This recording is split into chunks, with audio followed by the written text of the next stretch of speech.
Assalamu alaikum, Sheikhna. Thank you for joining me for a second episode of our podcast show. Like the title of the show, I want to go back to basics and discuss the essence of our beliefs and our purpose of being on this earth. Yeah. I wanted to discuss some of the contemporary issues or the contemporary challenges we have in our time that abstract our approach to some of our beliefs, some of the beliefs that we've held for over 14 centuries. So could you just discuss some of the challenges that we do have and how we can overcome them? I suppose the challenges are numerous, and some of them are contemporary, some of them are classical. I suppose some of the more contemporary ones are ones that would particularly affect us here in the West. And those would be number one. So whilst in the past there has always been a form of diversity, so a place like Baghdad might have had Jews and Christians as well as Sunnis and Sabians living there. Shias have always traditionally just lived in Shia areas. Right. And I suppose that would be the same is true for parts of Iran like Isfahan, where you would have Jews, but nonetheless Shias have traditionally lived in the same area, and those minorities have always lived in one particular area too. I suppose therefore that one of the contemporary challenges is definitely the problem of diversity, or what has been framed as the problem of diversity, meaning that, well, when you see that there are people who do hold different beliefs, and in the same way that you're born a Shia and that's why you're a Shia, you might have someone that's born a Sunni, that's why he's a Sunni. You might have someone that's born a Hindu, that's why he's a Hindu. And so it all boils down to what I've heard Richard Dawkins say it, I've heard Christopher Hitchens say that if you were born in another part of the world, you'd be a Christian today, or you'd be a Jew today, or you'd be a Hindu today. And so that makes a lot of people wonder, well, you know what, given that is the case, is it possible that my beliefs are true? Now, what I think must be said about this is, I know that some people might think, well, it's a valid argument about whether or not someone who happens to just be born into a Shia family can therefore be considered to be better than someone who happens to be born into a Hindu family, right? If they're both literally just following something because they're following their parents, then maybe it raises a dilemma. But when you frame it in such a way that, well, it can't possibly be true because you just happen to be born into it, I'm sorry to say, and I hate to sound crude, but I do find the argument slightly retarded. And what I mean by that is, I don't think anyone would argue that democracy is any less valid because someone just happens to be born into a society of democratic values and therefore believes in it. Right. But does that mean that we shouldn't be able to question the society that we live in, question the norms that we have around us? Of course. Right now, I will talk about the merits of the argument and what I view as valid. And then I'll talk about where I think the argument fails. So I think it's valid to say that, look, you're telling me that Islam's superior. Well, you're probably just a Muslim because your parents were Muslim. And if you were born into a Christian country, then you'd probably be a Christian. It's a very valid argument. But is that our faith based on probability, or is there more to it than that? Well, that's what I'm saying right now. I'm saying that someone could be born onto something, have a degree of trust in his parents, but then at a certain age, look into it and genuinely choose it, and it can be that he was right all along for following it because he has rationally justifiable reasons to follow that belief. And if that's the case, then the argument of Dawkins and the argument of Hitchens goes down the drain, because yes, he might have accidentally been born into a Muslim family, and he may have been following it as an accident at first. But then, when he chose to look into it, and did find it rationally justified, it stopped being an accident. And let me give you a couple of examples.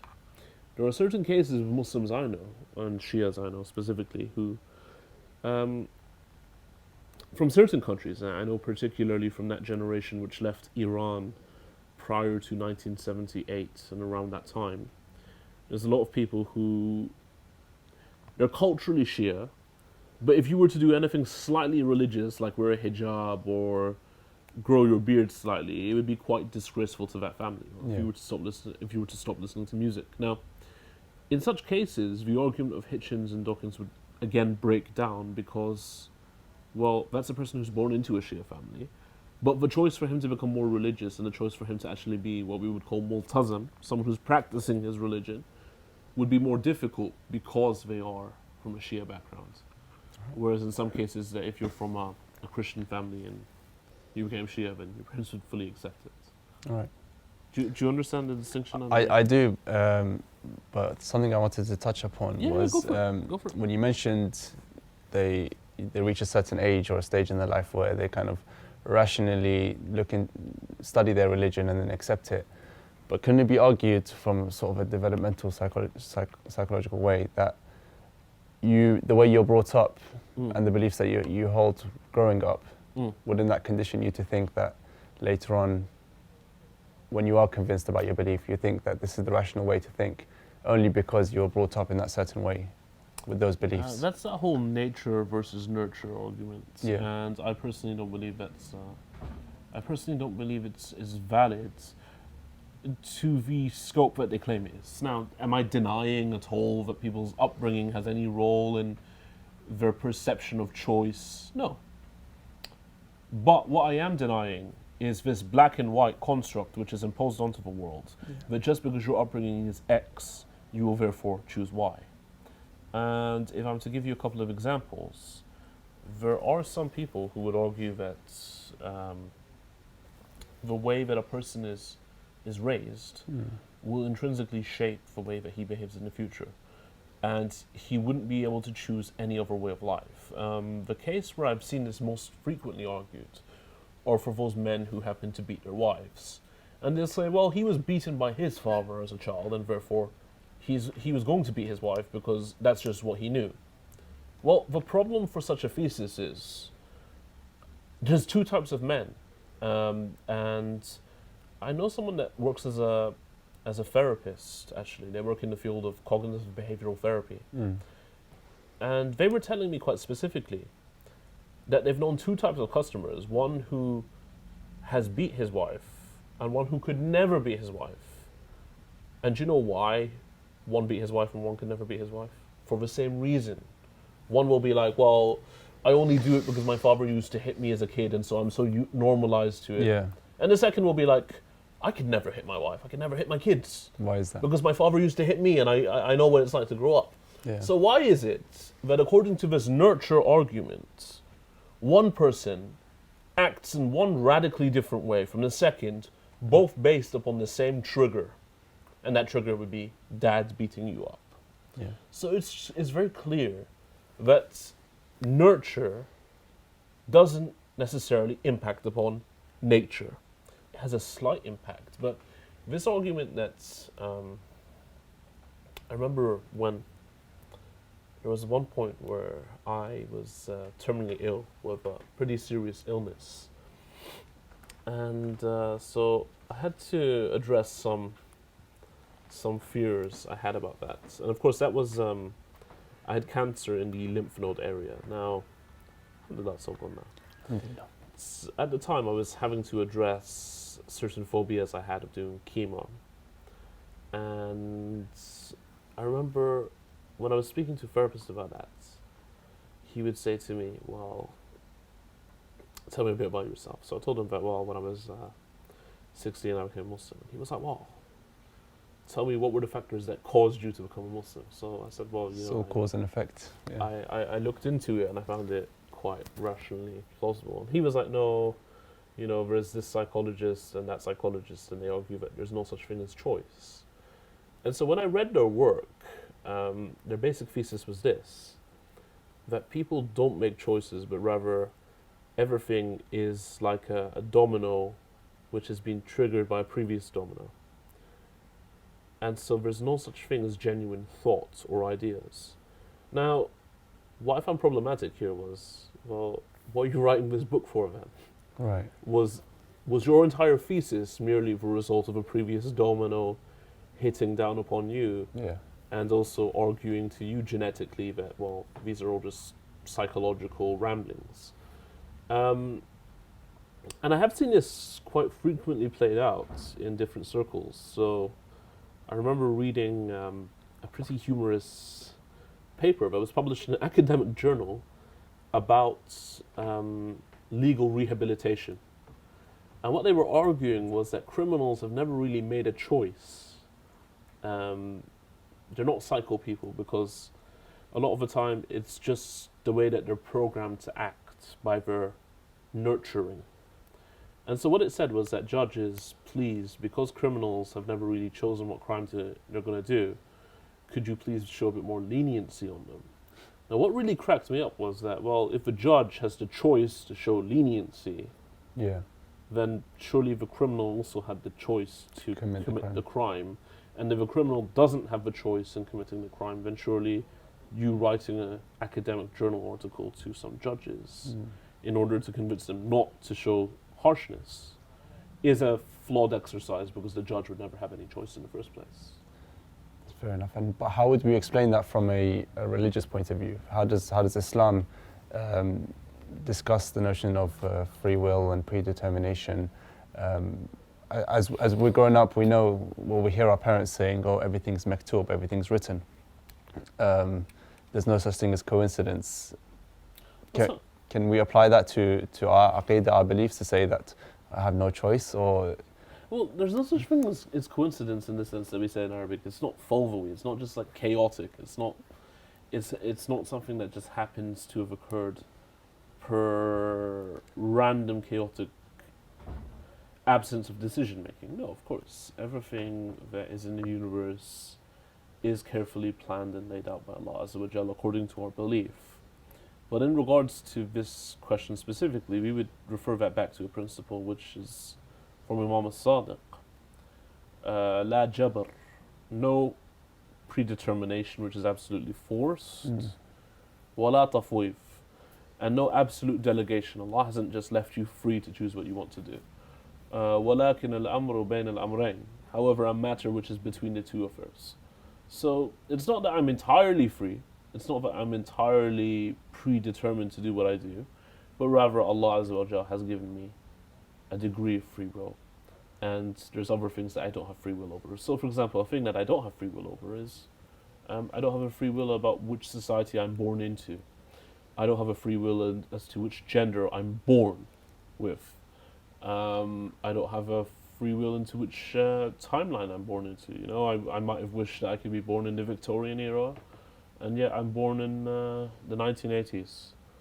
So there's certain things I clearly don't have free will over, and yet there are other things I do have free will over. I can choose what I want to drink for soothing my throat in the morning. I can choose at what time I'm going to bed, relatively speaking.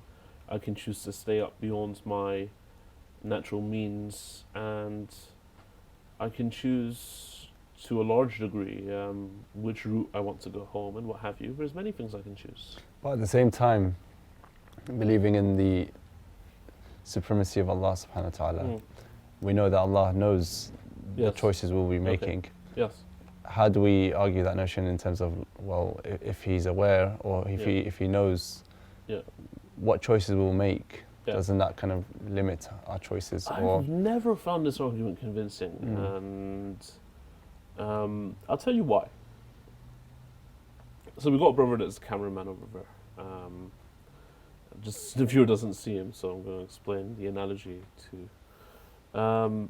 But basically, say if that brother was standing at the top of the building and he had a view which we couldn't see. Standing at the top of that building, he could see that round the corner there was a pothole that was going into the ground, one of these holes that goes into the drain. And he sees that I'm walking around the corner, and he sees that I'm about to walk into it. Does him seeing that and knowing that I'm about to walk into that hole mean now that he caused me to walk into it? Or does it just mean that he had a better vantage point and could see that I was going to make that mistake? Yeah, that makes sense. So in the same way that God knowing what choice I will freely make doesn't mean that I'm not going to freely make that choice. So the example I always give is, well, the one of a brother observing from above and seeing that someone's about to go around the corner and fall into a hole. He hasn't caused that. But more importantly, say if a time-traveling device was built tomorrow, and I traveled back to 1945 Germany, or 1939 Germany, does my knowledge that World War II starts in that year mean that me traveling the day before and knowing that before anyone else does means I caused World War II? Not at all.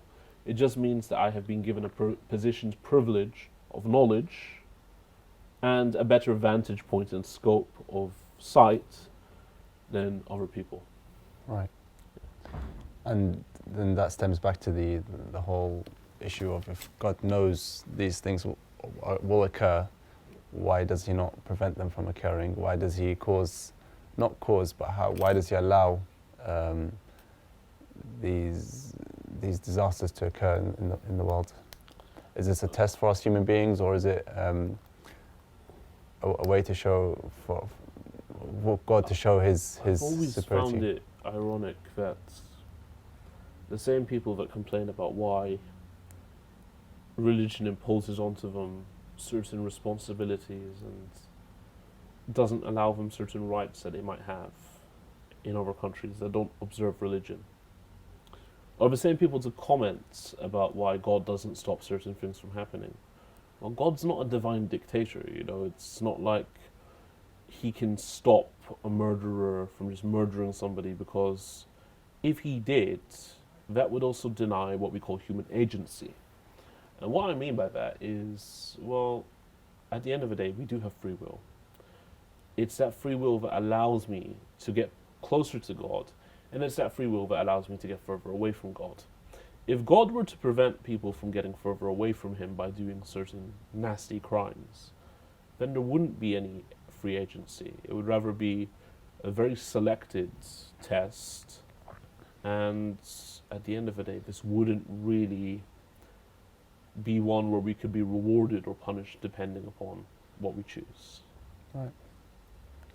And given the argument you gave earlier about me being Muslim because I was born in a particular family or society, and you, for example, being born Christian because you were born in a certain family and society, given the kind of global world that we live in, the more connected world that we live in, do you feel like there is more of a responsibility on us as believers or as Muslims than those in previous generations, whereby we have to not be happy with our belief system or not be content with our knowledge of the religion and strive to reach a much greater level than those forefathers or predecessors? I personally believe that we're in a more difficult trial than our previous predecessors.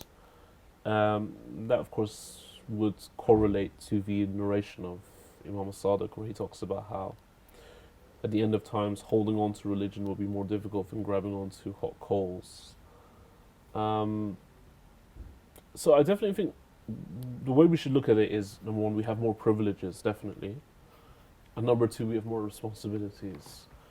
And it can be quite a daunting task to think about these things. That doesn't mean, by the way, that those who lived in a more classic era, where they were less exposed to varying claims like Christianity or Judaism or Hinduism even, or even atheism, that doesn't mean that they didn't have a rational obligation to also investigate and consider their own beliefs. The Prophet Muhammad ﷺ has made it very, very clear that no one's coming into our graves with us, and that we all shall be held accountable in our own graves for what we've done. And so I do think that that needs to be taken into account, in addition to remembering that Allah Azza wa Jal is Arhamar Rahimeen. Absolutely. And asking for his rahmah in our day-to-day lives as well. What always crosses my mind is an example someone gave me years ago, whereby individual, if you can picture him as Tarzan, for example, grew up in the Amazon rainforest or one of the rainforests in Africa, without any anybody ever coming to him one day saying, right, there's this thing, or there's this idea of a God, a creator, there's a religion, Islam. If that person was to pass away without any belief systems, and on the Day of Judgment, he wouldn't be held accountable because the hujjah or the argument never reached him. Yes, correct? Of course. Yes, so that refers back to, of course, a principle we have in Islam called قبح العقاب بلا بيان, that it would be morally reprehensible for a person who did not receive warning or receive guidance to be punished for not having received warning or guidance. Exactly. And by the way, that principle, many people, they give the example of the extreme example of the Amazon rainforest. We don't need to go that far. To be quite frank with you, a person that lives in Slovakia and is Christian and has just seen a bunch of, I hate to give politicized examples, but let's depoliticize it a little bit. So let's say, for example, he sees a bunch of Muslim youth misbehaving, acting like a bunch of scum. And he keeps seeing Muslim youth doing the same thing. He eventually gathers an image that Muslim youth behave like this. They're adabsis and tarbiyahsis. They don't have adab or tarbiyah. They don't have decent upbringing or manners. And that's his only outward, exposure to Islam. I believe that such a person would be given a period of respite and be given an excuse for not having followed Islam, because his only encounter was with a bunch of Muslims who chose to present Islam in a very negative manner. So when we say that this principle applies, it doesn't only apply to the guy in the Amazon rainforest. It applies to many people who happen to have been presented, sadly by others, a skewed version of Islam. Yeah. Right. But following from that point, living in this day and age, yes. say someone just living in a metropolis society like London, New York, yes. Understanding how the previous generations of scholars used to travel around the world, yes. finding a hadith, finding sources of narrations, yes. and other ways of thinking, other like theories and ideas. Comparing it to now, how we can just go on our mobile phones on the internet and find everything there at our disposal. Yes. Do you believe there is a greater responsibility on the believers of this age to try to be at the level of those scholars, them classical scholars, and if not, why aren't they at that level? The laymen of their time, of those scholars' time, you can excuse them to say, well, they can't travel around the world like those scholars did. They can't kind of extend their reach to other scholars and other theorists, whereas we can now with just a simple click of the button. It's a difficult question, and I have been told by, well, you'd be shocked about who told me this, but I've been told by several of my teachers in the house that sometimes having knowledge, whilst it's a responsibility, and it's also something that's it greatly burdens you down. And so he's often said that if a jurist knew how much closer to God the farmer is than him, he would sell all of his books and go work on the land. Right. And I think there is a lot to be said about how there's some people that just have a pure fitra, even though they're very simple people and don't necessarily read the most amount of books. That being said, I do think that we, as people living in the 21st century with access to all these things, we do have a greater responsibility upon ourselves. As for why we're not like people of the past, I think that this is just one of the trials of the end times. That as things move on, the saints of God are moving into hiding slowly, and they're just disappearing from society if we haven't already killed them off. And yeah, that's what I would say. Fantastic. Well, unfortunately, time is not on our side, but we've That's discussed some very interesting topics. Inshallah, we can carry them on in our next sessions. Inshallah. Thank you very much for joining me today. No problem at all. Thank you for having me on again.